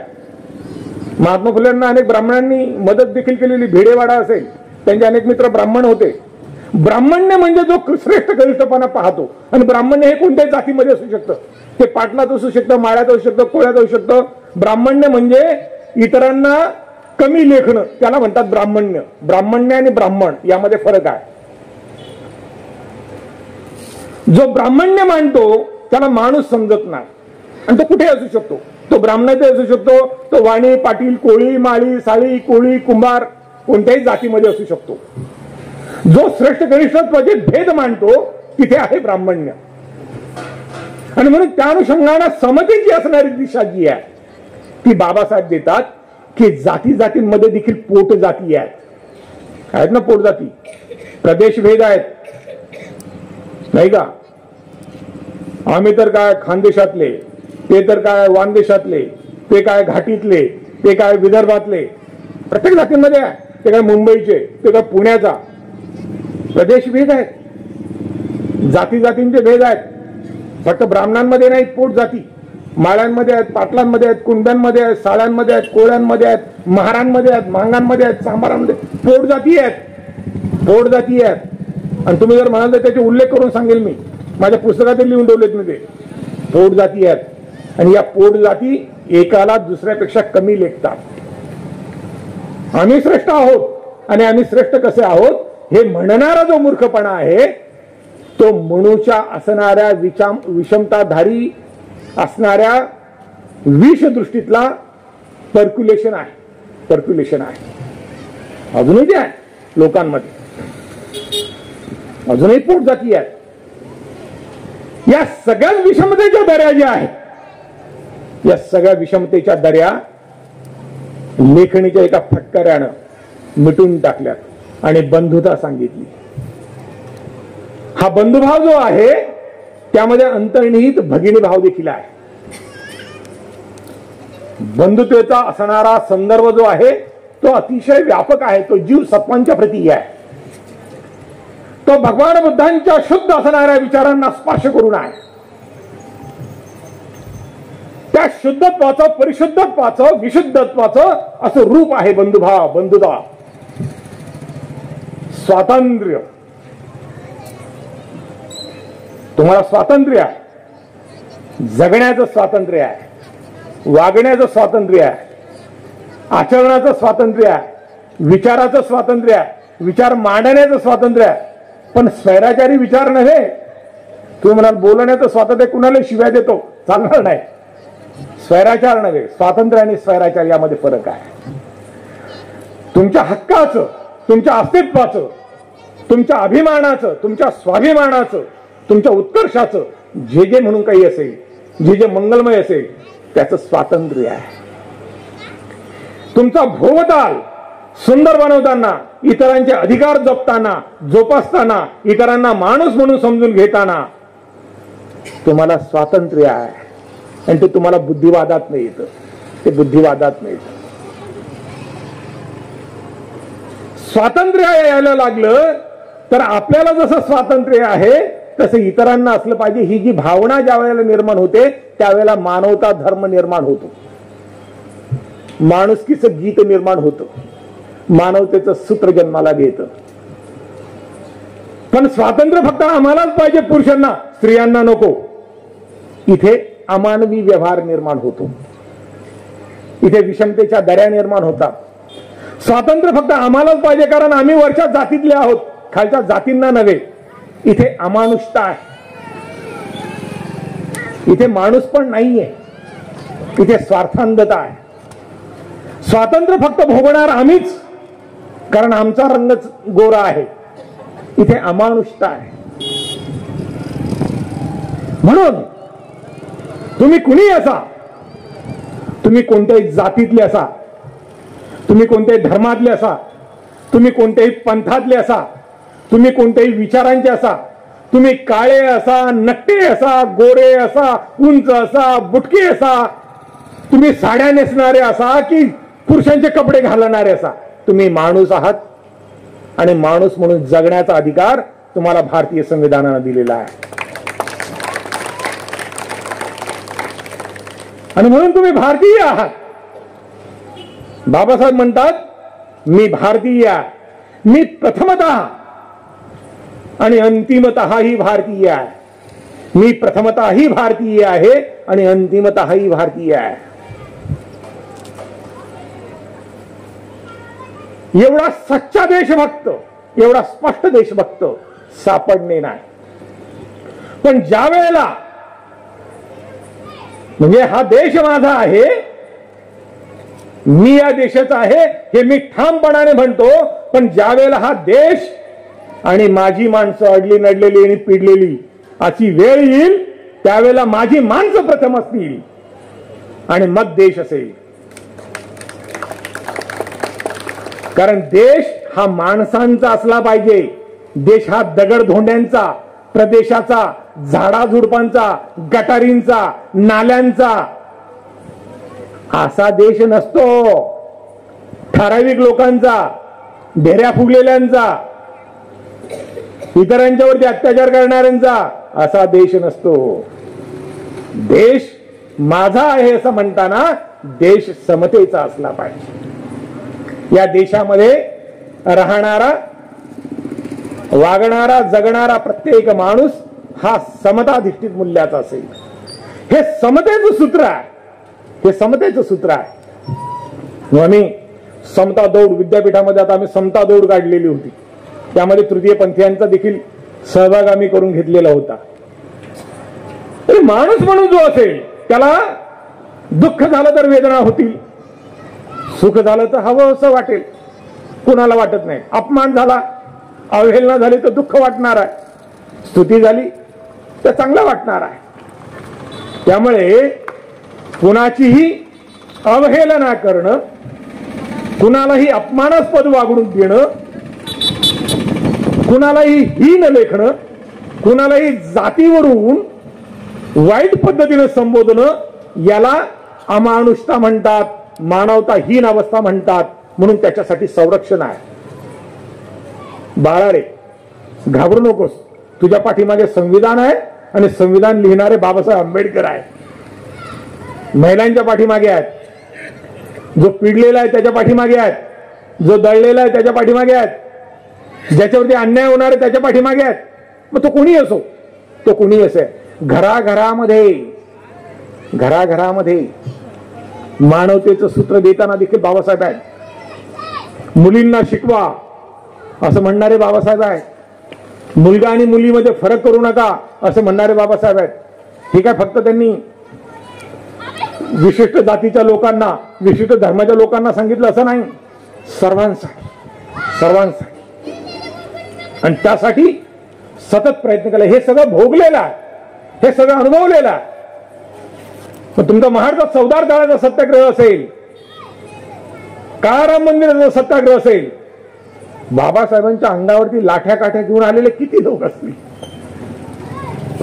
पण जीवाचा प्राण करून बाबासाहेबांना तळ हातावरती घेऊन जपणारी माणसं धक्का लागू देत नव्हती बाबासाहेबांना. हे घडत होतं. आणि या सगळ्यातून या संबंध देशाच्या कानाकोपऱ्याची ओळख होत होती. आणि या देशातला प्रत्येक काना आणि कोपरा जो आहे तो पूर्णपणे मग संविधानामध्ये प्रतिष्ठापित केलेला आहे. सामाजिक लोकशाही जी आहे, जी सर्वांच्या कल्याणाची असेल, बंधुभाव वेळणारी असेल, न्यायाच्या भूमिकेतली असेल, न्यायाच्या भूमिकेतनंही उत्क्रांत होणारी असेल, अशा पद्धतीची लोकशाही जी आहे ती सातत्यानं त्या ठिकाणी रुजवलेली आहे. आणि मग आपण पाहतो घटनेची कलम जी आहे त्या अनुषंगानं कशा पद्धतीनं प्रतिबंध आहे. आणि पुन्हा 395 कलम जर वाचत गेलो आपण तर असं लक्षात येतं की प्रत्येक बाबतीमध्ये किती बारकाईनं विचार केलेला आहे. म्हणजे राष्ट्रपतीचे अधिकार, राष्ट्रपतीची निवड, राज्यपाल, मुख्यमंत्री, प्रधानमंत्री वगैरे वगैरे सगळं इतक्या बारकाव्यानं. निवडणूक आयोग, त्यांचे अधिकार, ती स्वायत्तता, आता ते सगळं कसा विचित्र प्रकार होत चाललेला वगैरे वगैरे तो आपण सगळं पाहतो. पण हे सगळं जे आहे स्वायत्ततेच्या अनुषंगानं आणि सगळं हे देताना हा देश या सगळ्यात असणाऱ्या व्यवस्थेनं कसा बळकट होत जावा आणि तो माणसाचं गीत गात या देशातल्या प्रत्येक माणसाला किती सामर्थ्यवान करीत जावा यासाठीचं सूत्र जे आहे ते भारतीय घटनेमध्ये या ठिकाणी आपल्याला दिसतंय. आणि म्हणून विशेषत्वानं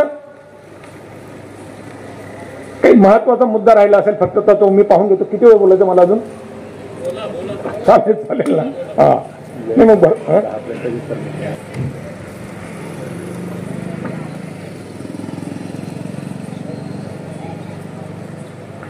25 नोव्हेंबर 1949 जे भाषण आहे ते 55 मिनिटांचं बाबासाहेबांचं होतं.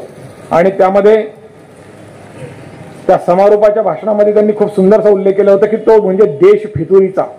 आणि ते सगळे संदर्भ जे आहेत बाबासाहेबांनी इतके सुंदर दिलेले आहेत ते देश फितुरीचे संदर्भ की आपल्याच लोकांच्या विरुद्ध याच देशातील माणसं फितूर होऊन कशा पद्धतीनं राहिलेली आहेत. आणि त्या सगळ्या घटनांचा जो मुद्दा जो आहे तो त्यांनी त्या ठिकाणी उल्लेखलेला आहे. आणि विशेषत्वानं संघराज्याची संकल्पना मांडताना, गणराज्याची संकल्पना त्या ठिकाणी सांगताना लोकशाहीचं भवितव्य या निमित्तानं त्यांनी बौद्ध भिक्खूंचं उदाहरण दिलेलं आहे. आणि आपल्या सर्वांना कदाचित कल्पना असेल की बोधिसत्व सिद्धार्थाला, तोपर्यंत भगवान बुद्ध झालेले नव्हते, ते देश त्याग करावा लागलेला होता. बहुमताची असणारी जी पद्धती होती, त्या बहुमताच्या असणाऱ्या पद्धतीमध्ये एकटं मत जे होतं त्यांचं निराळं होतं, वेगळं होतं. आणि त्यामुळे त्यांच्यावरती जे वेगवेगळे शिक्षेचे प्रयोग लावले जाणार होते, त्यातला हा एक देश त्यागाचा होता. पण याच्यामधून बहुमताची असणारी संकल्पना, राष्ट्रनिष्ठा आणि देश बळकटीची असणारी संकल्पना जी आहे ती खूप महत्वाची होती. आणि त्या पद्धतीचं असणारं सूत्र नंतर पुढे सिद्धार्थ बोधिसत्व भगवान बुद्ध झाल्यानंतर त्यांनी भिक्खू संघामध्ये जी रुजवलेली होती ती या पद्धतीची आहे. म्हणजे पातिमोक्ष असा म्हणून जो प्रकार आहे की त्या ठिकाणी देखील बरेचसे प्रस्ताव जे आहेत ते बहुमताला टाकले जातात. आणि जे बहुजन हित आहे, बहुजन सुख आहे, लोकानुकंपा आहे, चारिका करीत जाण्याची भूमिका जी होती भगवान बुद्धांची, की लोकांच्या सुख समृद्धीसाठी, कल्याणासाठी, ज्ञानवर्धनासाठी हे स्वीकारलं पाहिजे. आणि बहुमताला त्या ठिकाणी प्रस्ताव जे ते टाकले गेलेत तर जास्तीत जास्त लोकांचं जे आहे कल्याण होणारं फलित कसं असतं त्या पद्धतीचं असणारं जे सूत्र आहे ते त्या ठिकाणी त्यांनी उल्लेख केलेला आहे. आणि खरं तर 1956 ही स्वतःला आणि या देशाला घातक आहे. आणि म्हणून त्यांनी एक उदाहरण दिलं की एखादी स्त्री, तिला एखादा पुरुष, ज्ञानी पुरुष कितीही प्रिय जरी असला तरी ती तिचं शील विकणार नाही. तशा पद्धतीनं स्वतःचं असणारं अस्तित्व जे आहे, स्वातंत्र्याचं असणारं अस्तित्व हे विकलं जाऊ नये. स्वातंत्र्य जर या पद्धतीनं विकणार असाल तर कधीच हा देश स्वतंत्र होणार नाही, माणसं स्वतंत्र होणार नाहीत. ती गुलाम आणि गुलामच राहतील. आणि गुलाम माणसांच्या पुढे भवितव्य कधीच असू शकत नाही. म्हणून विभूती पूजा जी आहे तिला नाकारलेला आहे. आणि राजकीय लोकशाही जी आहे, जे सत्ता जी आहे, हिचा उपयोग लोकांच्या कल्याणासाठी झाला पाहिजे. या राजकीय लोकशाहीचं रूपांतर सामाजिक लोकशाहीमध्ये झालं पाहिजे. आणि सामाजिक लोकशाहीमध्ये जेव्हा होईल त्यावेळेला खऱ्या अर्थानं भ्रातृभाव, बंधुभाव त्या ठिकाणी होईल. अन्यथा फक्त राजकीय लोकशाही जी आपण सध्या पाहतो की फक्त माणसांना ओरबाडलं जातं, लुटलं जातं आणि पैसा ओरबाडण्याचं ठिकाण म्हणून मानलं जातं. मग टॅक्सच्या माध्यमातून असेल, लोकांच्या आणखी बाकीच्या बाबतीमध्ये असेल, आणि मग काय त्यांचं ते पक्षाच्या निमित्तानं असेल, संघटनांच्या निमित्तानं असेल, ते गल्लट्ट होणं आणि सत्तेचं आणि पैशाचं केंद्रीकरण होणं जे आहे, जे आपण पाहतो, जे अतिशय राजकारण घाणेरडं म्हटलं जातं, ज्याचा संदर्भ आपल्याला आता सध्या आपण डोळ्यांनी पाहतो. बाबांना स्वातंत्र्य दिलेलं आहे. कोणाला दिलंय? लोकांना दिलेलं आहे. समता दिलेली आहे. कोणाला दिलेली आहे? लोकांना दिलेली आहे. बंधुभाव सांगितलाय. कोणाला सांगितलाय? लोकांना सांगितलाय. पण कोणत्या लोकांना सांगितलेलं आहे? ज्या लोकांच्या डोक्यामध्ये माणसाचा मेंदू आहे त्यांना सांगितलेलं आहे. ज्या लोकांच्या डोक्यामध्ये गाढवाचा मेंदू असेल, चतुष्पाद प्राण्याचा मेंदू असेल, डुकराचा मेंदू असेल, आणि जी माणसं आपापसात भेद पाळत असतील, जी माणसं आपापसात विषमता आजही करत असतील, त्यांना माणसं कसं म्हणायचं? जी राजकारणी सत्ता लोलूप होऊन जनतेची लयलूट करत असतील त्यांना माणसं कसं म्हणावं? त्यांना माणसं. म्हणून वेठबिगारी बंद झाली पाहिजे. लोकांनी लोकांसाठी चालवलेलं राज्य हे निव्वळ कागदावरती नको, हे फक्त पुस्तकात नको, हे मूर्त रूपात आलं पाहिजे. हे मूर्त रूपात आलं पाहिजे. ते जगण्याचं सूत्र बनलं पाहिजे. ते जगण्याचं सूत्र ज्या वेळेला बनेल त्यावेळेला माणूस हा स्वतःला माणूस म्हणून ओळखायला लागेल. त्यावेळेला माणूस हा स्वतःला या देशाचा नागरिक म्हणून संबोधू लागेल. त्यावेळेला माणूस हा स्वतःला आपण स्वतः माणूस आहोत आणि माझ्या भोवतीतली असणारी माझ्या भोवती राहणारी माणसं जी आहेत ती माणसंच आहेत असं म्हणेल. मग माझ्या भोवताली राहणारी माणसं या जातीतली आहेत, त्या जातीतली आहेत, या धर्मातली आहेत, त्या धर्मातली आहेत, या पंथातली आहेत, त्या पंथातली आहेत,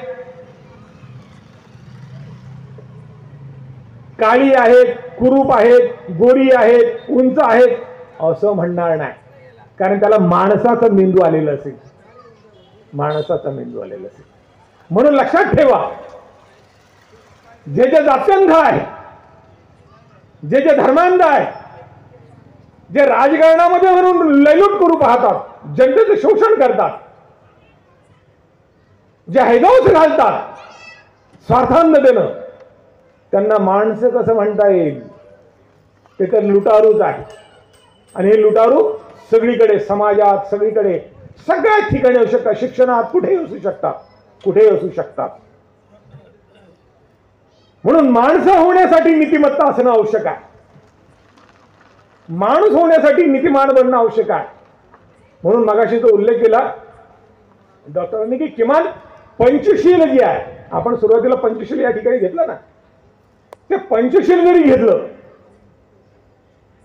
तर त्या पंचशिलामध्ये सूत्र आहे. म्हणजे माझी ती एक धम्म चळवळ आहे, जे स्वतःच चालवत होते, त्याच्यावरती मला व्याख्यान द्यायचं नाही, पण त्या पंचशील फक्त घ्यायचं म्हणून घेतो. हा जोडायचे पंचशील घेतो. काय पानाची बाधा, काय काय ते 3-3 अंगानं कसं संवर्धित करायचं याचं माहिती पाहिजे. त्याच्यापुढे अष्टशील घेतलं गेलो पाहिजे. आणि ते ज्यावेळेला संवर्धित होतो, करता येतं, समजून घेता येतं, मी म्हणेन की त्यावेळेला थोडे थोडे बाबासाहेब हळूहळू आपल्याला कळायला लागतात. आणि बाबासाहेब जसे आपल्याला कळायला लागतात तसं आपण माणूस आहोत हे आपल्याला कळायला लागतं. आणि आपण माणूस आहोत हे आपल्याला कळायला लागलं की आपल्याला समाज कळायला लागतो, आपल्याला देश कळायला लागतो, आपला विचार कळायला लागतो, आपला मेंदू आपल्याला समजायला लागतो, आपल्याला विवेक कळायला लागतो, आपल्याला जगण्याचं सूत्र कळायला लागतं. आपण ज्या पेशामध्ये आहोत, मग आपण डॉक्टर असू, इंजिनियर असू, प्राध्यापक असू, शिक्षक असू, मजूर असू, ठेलेवाला असू, फळं विकणारा असू, काही असू, जे कुणी आहोत त्यामधून सुद्धा आपलं स्वतःचं असणारं व्यक्तिमत्व नेमकं कसं ते पंचशिलाच्या आणि त्यापुढे अधिक सुंदर पद्धतीनं अष्टशिलाच्या सूत्रीमधून आपल्याला मिळतं. म्हणून भगवान बुद्धांनी दिलेला जो धम्म आहे तो निव्वळ धर्म नाहीये, ती नीती आहे, ते जगण्याचं सूत्र आहे. आणि ते जगण्याचं सूत्र घेऊन बाबासाहेब घटनेमध्ये शिरले आहेत. म्हणून तुमच्या तिरंग्यावरचा जो 24 आऱ्यांचं जे चक्र आहे ना, ते धम्मचक्र फिरवणारा सम्राट अशोकाचं चक्र आहे, धम्मचक्र आहे, नीतिमान चक्र आहे, विवेकी चक्र आहे, जगण्याचं सूत्र सांगणारं चक्र आहे, संकेत आहे, जगण्याचा संकेत आहे. अरे तुम्ही माणसं आहात, बाकीची माणसं आहे. हा देश तुमचा आहे, तुम्ही देशाचे आहात. तुम्हाला स्वतःचं कल्याण करायचं आहे, पण स्वार्थांध होऊन नव्हे, देशाचं कल्याण करायचं आहे, समाजाचं कल्याण करायचं, लोकांचं कल्याण करायचं आहे. आणि ते तेव्हा कळायला लागतं ज्यावेळेला नीती कळायला लागते. आणि नीती तेव्हा कळायला लागते ज्यावेळेला शील कळायला लागतं.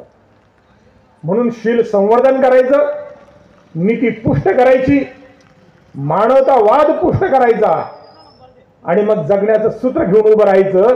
आणि मग त्यावेळेला लखलखीत असणारा बाबासाहेबांच्या प्रज्ञेतला प्रकाश, बुद्धिवादातला आपल्याला स्पष्टपणानं दिसू लागतो. मला कल्पना आहे वेळ झालेली आहे, पण तरी देखील हे सूत्र रूपानं मला सांगण्याचा मोह आवरत नाही. खूप बोलावंसं वाटतं, परंतु आपण संविधानाचा जागर करीत असताना, संविधानाचं महत्त्व सांगत असताना नियमांचे संकेत पाळूयात. खूप जास्त वेळ न घेता, थोडासा जास्त वेळ घेतो मी, आणि तो थोडासा जास्त यासाठी घेतला पाहिजे की लोकांच्या चित्तामध्ये, लोकांच्या मेंदूमध्ये, बुद्धिवादामध्ये मला मानवतावाद पेरायचा आहे, बाबासाहेबांचा प्रकाश पेरायचा आहे. आणि तो प्रकाश उगवण्याची चिन्ह पाहिजे आहे. म्हणून बाबासाहेबांचा हा प्रज्ञा प्रकाश तुमच्यामध्ये पेरताना विशेषत्वानं फक्त एक कार्य सांगितलं, फक्त एक कार्य, आणि तेही थोडक्यात सांगितलंय. ते राज्यघटनेच्या निमित्तानं थोडक्यात सांगितलंय, सूत्र रूपानं सांगितलेलं आहे, थोडक्यात सांगितलेलं आहे. एवढं जरी सांभाळता आलं, एवढं जरी पाहता आलं तर खऱ्या अर्थानं बाबासाहेबांना त्यांच्या जयंतीच्या निमित्तानं आपण खरोखर केलेलं ते अभिवादन ठरतं. आणि असं अभिवादन हे सर्वांसाठी कल्याणकारक आहे, देशासाठी कल्याणकारक आहे, समाजासाठी कल्याणकारक आहे, आपल्या स्वतःसाठी कल्याणकारक आहे. आणि म्हणून सर्वांना कल्याणकारक होणारं हे अभिवादन अधिकाधिक मंगलमय करूया. आणि तथागत बुद्धांच्या असणाऱ्या शुद्ध स्वरूपाच्या प्रकाशमान असणाऱ्या सत्याला बाबासाहेबांच्या माध्यमातून त्यांची करंगळी पकडून नम्रपणानं स्पर्श करूया आणि अभिवादन करूया बाबासाहेबांच्या जयंतीनिमित्तानं. धन्यवाद. जय भीम, जय बुद्ध, जय भारत. धन्यवाद सर. आणि मनात तर असं वाटत होतं की 10 वाजूच नाही, सरांचं भाषण जे आहे ते असंच चालू राहावं.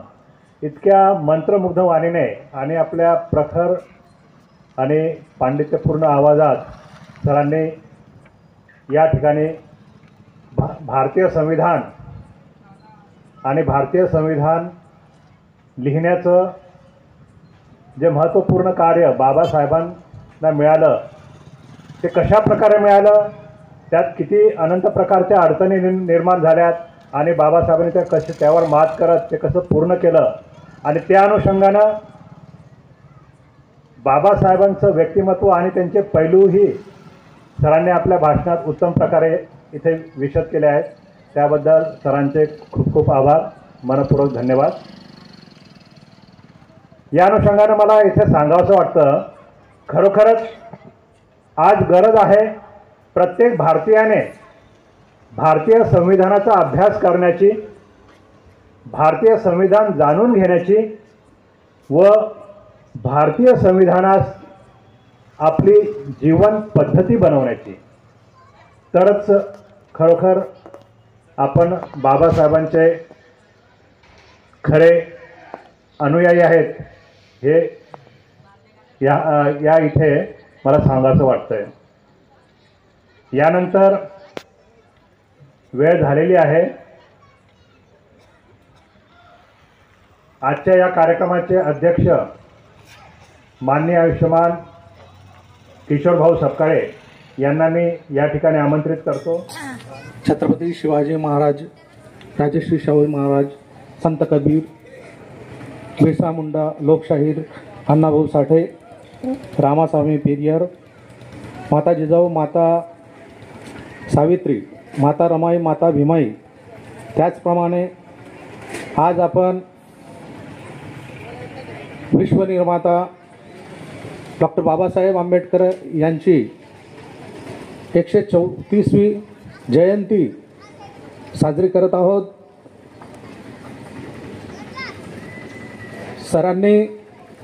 पगारे सरांनी खूप आता कमीच वेळ होता आपल्यासाठी, पण खूप काही जे टॉनिक म्हणतात, जे वैचारिक टॉनिक आपल्याला पाजलं, ते टॉनिक आपण प्रत्येक वेळेस आत्मसात करूयात. सबके हितों की रक्षा हो ऐसा विधान है, सबके हितों की रक्षा हो ऐसा विधान है, सबको जोड़ के रखे यह भारत का संविधान है, यह भारत का संविधान है. सर, आपले खूप खूप आभार मानतो मी की आपल्याला वेळ खूप कमी मिळाला आणि ह्या जयंतीच्या पर्वात आपले सर्वांचे पण मी आभार मानतो की आपल्या सहकार्याने एक वैचारिक टॉनिक आपल्यापर्यंत पोहोचावं ह्या उद्देशाने